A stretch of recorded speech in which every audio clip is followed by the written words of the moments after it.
Everyone.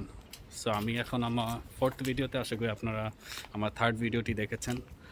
So fourth ভিডিওতে আমি আলোচনা করব ক্লাসিফিকেশন নিয়ে। সো আমার আজকে টপিক ক্লাসিফিকেশন।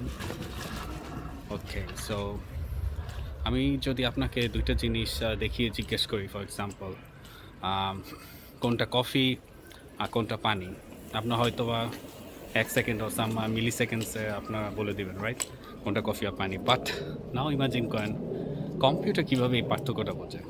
আমি একদম বেসিক থেকে বলছি, যেন লাইক যারা এক্সপার্ট তারা ইগনোর করতে পারেন।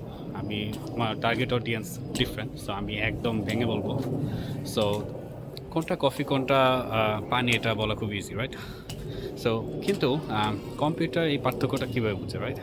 সো আজকে আমরা শিখব মেশিন লার্নিংয়ে অন্যতম পাওয়ারফুল একটা কনসেপ্ট, যেটা হচ্ছে ক্লাসিফিকেশন।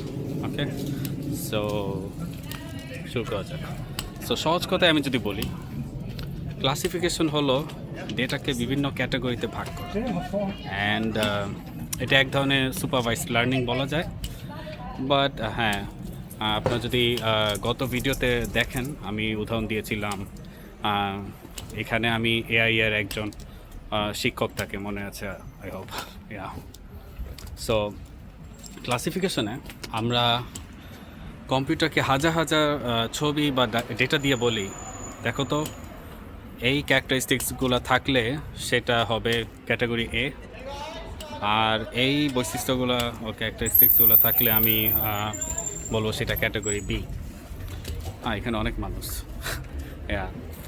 মনে হয় না এরকম কোনো ভ্লগ আপনারা দেখেছেন যেখানে রিয়েল লাইফের ভ্লগিংয়ের সাথে মেশিন লার্নিং শেখানো হচ্ছে। So okay, anyway, so computer তখন সেই প্যাটার্নগুলো কী করে, মুখস্থ করে ফেলে, রাইট। কারণ আমি তাকে বলে দিচ্ছি এটা category A, category B.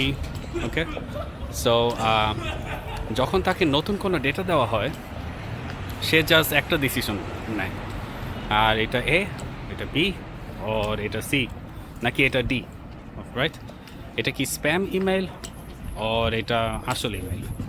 Like আপনার অনেক ইমেল পান, রাইট। সো ইমেলও আমরা ক্লাসিফিকেশন করতে পারি, ফর এক্সাম্পল কোনটা স্প্যাম, কোনটা not spam, yeah, like that.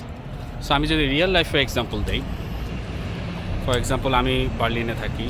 So বার্লিনে আমরা যখন এস বান, এখানে ট্রেন বলে, আচ্ছা। সো আমরা যখন ট্রেনে বা ট্রামে চড়ি, তখন একটা সিস্টেম আমরা চিন্তা করতে পারি। ফর এক্সাম্পল একটা এআই ক্যামেরা যদি গেটে থাকে, সে ক্লাসিফাই করতে পারে যে যাত্রী কি টিকিট ভ্যালিডেট করেছে নাকি করেনি, রাইট।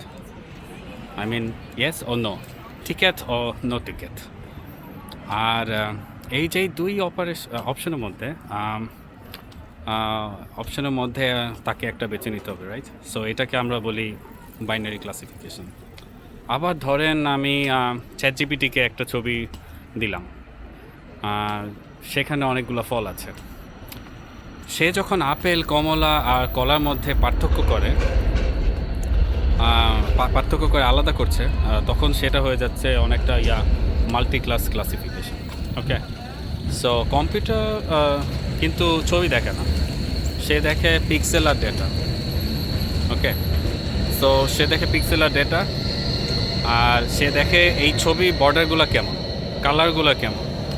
সে এইসব তথ্যকে একটি গাণিতিক মডেল থাকে, সেই গাণিতিক মডেলে সে ডিপ্লয় করে আর একটা প্রবাবিলিটি বের করা ট্রাই করে।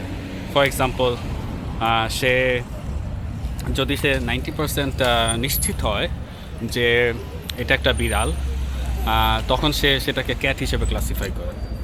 সে যদি 95% নিশ্চিত হয় এটা ডগ, তাহলে সেটা ডগ হিসেবে ক্লাসিফাই করে। Okay, so it's based on probabilities.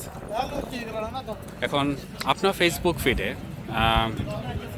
কোন পোস্টটা আপনি পছন্দ করবেন আর কোনটা করবেন না, তার পেছনেও কিন্তু একটা ক্লাসিফিকেশন অ্যালগরিদম কাজ করছে। সো সোজা কথায় আমি যদি বলি, ক্লাসিফিকেশন মানেই ক্যাটাগরি খুঁজে বের করা। সো আজকের ভিডিওটি কেমন লাগলো আপনারা আমাকে জানাতে পারেন কমেন্টে। আপনার বাস্তব জীবনে ক্লাসিফিকেশনের আরও যদি কোনো উদাহরণ থেকে থাকে, অবশ্যই কমেন্ট সেকশনে জানাবেন। আমরা ডিসকাস করতে পারি। ইয়া, সো নেক্সট ভিডিওতে আমি আলোচনা করব রিগ্রেশন নিয়ে, খুবই fundamental knowledge to have. Yeah, like সংখ্যা দিয়ে এআই কীভাবে প্রেডিকশন করে। সো সেটা জানতে অবশ্যই সাবস্ক্রাইব করে ফেলবেন আমার YouTube channel Nabid in motion. So দেখা হচ্ছে নেক্সট ভিডিওতে। Thank you very much for watching.